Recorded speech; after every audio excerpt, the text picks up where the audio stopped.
Selanjutnya kita menuju Bursa Efek Indonesia untuk melihat perkembangan perdagangan bersama Ira Hulu dan juru kamera Haryadi Jamal. Ira, seperti apa pergerakan IHSG sejak pembukaan sesi 2 tadi, Ira? Ya, Eliza, sejak pembukaan IHSG pada sesi kedua tadi, tepatnya sudah sekitar 1 jam yang lalu, di sini kami bisa langsung menunjukkan kepada Anda dan juga pemirsa papan Bursa Efek Indonesia terkait dengan jalannya perdagangan pada pembukaan sesi. Maksud kami pada 1 jam setelah pembukaan sesi kedua perdagangan IHSG, yakni yang menunjukkan bahwa IHSG masih berada pada zona merah ataupun masih terkoreksi 0,06%, setara dengan 3,80 basis poin ataupun berada pada level 5.306,44. Sementara untuk saat ini trading volume sudah mencapai 11,9 miliar lembar saham, untuk trading value sudah mencapai 6,3 triliun rupiah, sementara untuk trading frekuensinya saat ini sudah mencapai 585.000 kali transaksi. Dan berdasarkan dari tadi yang kami pantau di papan Bursa Efek Indonesia, memang untuk hari ini pada perdagangan IHSG cukup fluktuatif, kemudian juga memiliki volatilitas yang cukup tinggi, yang mana jika pada sesi pertama tadi pembukaan ini berada pada zona hijau, kemudian tidak lama setelahnya langsung berada pada zona fluktuatif, zona merah ataupun terkoreksi sekitar 0,10%. Dan ada pun beberapa rekomendasi saham yang dibuat ataupun yang diberikan oleh sejumlah sekuritas adalah seperti para pelaku pasar bisa melirik, yakni PT Bank Rakyat Indonesia, kemudian juga PT Timah Tbk dengan kode emiten TINS. Kembali kepada Anda. Ira, lalu sentimen apa yang paling berpengaruh bagi kinerja IHSG hingga sore hari ini?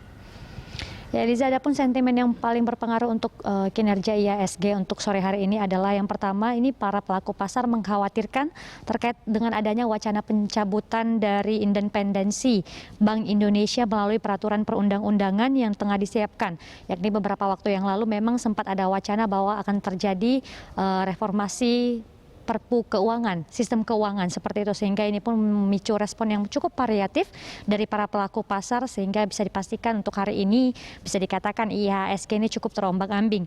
Kemudian sentimen negatif yang juga mempengaruhi terkait dengan perdagangan IHSG hari ini juga adalah rilis dari Pemprov DKI Jakarta yang menyatakan bahwa PSBB masih akan terus berlanjut, sehingga ini akan berdampak pada kegiatan ekonomi, yang mana memang untuk di tahun 2020 ini pertumbuhan ekonomi Indonesia sudah minus.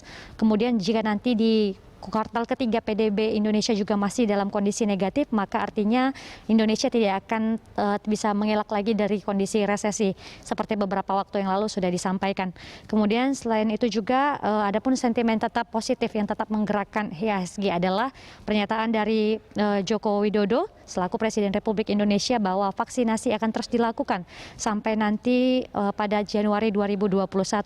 Kemudian juga diberikan juga subsidi kepada para karyawan yang memiliki gaji ataupun pendapatan di bawah dari 5 juta rupiah, sehingga ini pun bisa memicu salah satu hal untuk ataupun IHSG tersebut terus bergerak. Sementara untuk sentimen global dari data yang kami dapatkan adalah yakni yang cukup mempengaruhi IHSG adalah kebijakan The Fed yang mengadopsi target inflasi rata-rata yang akan membuat suku bunga ini tetap rendah ketika inflasi naik di masa depan. Kemudian The Fed juga akan diperkirakan terus menggelontorkan stimulus untuk mendorong ekonomi mencapai target inflasi 22% maksud kami. Kemudian selain itu juga dari data yang kami dapatkan juga bahwa pekan lalu yakni The Federal Reserve ataupun The Fed itu sendiri menyatakan akan mempertahankan kebijakannya yang semakin meningkatkan keyakinan para investor. Untuk itu juga ini mempengaruhi sejumlah bursa Asia yang juga mengalami kenaikan seperti yang terjadi di indeks Kospi Korea Selatan maupun juga indeks Topix yang terjadi di Jepang. Kembali kepada Anda, Eliza. Baik, Ira, terima kasih atas laporan Anda dan juga pemirsa. Ira Hulu melaporkan langsung dari Bursa Efek Indonesia.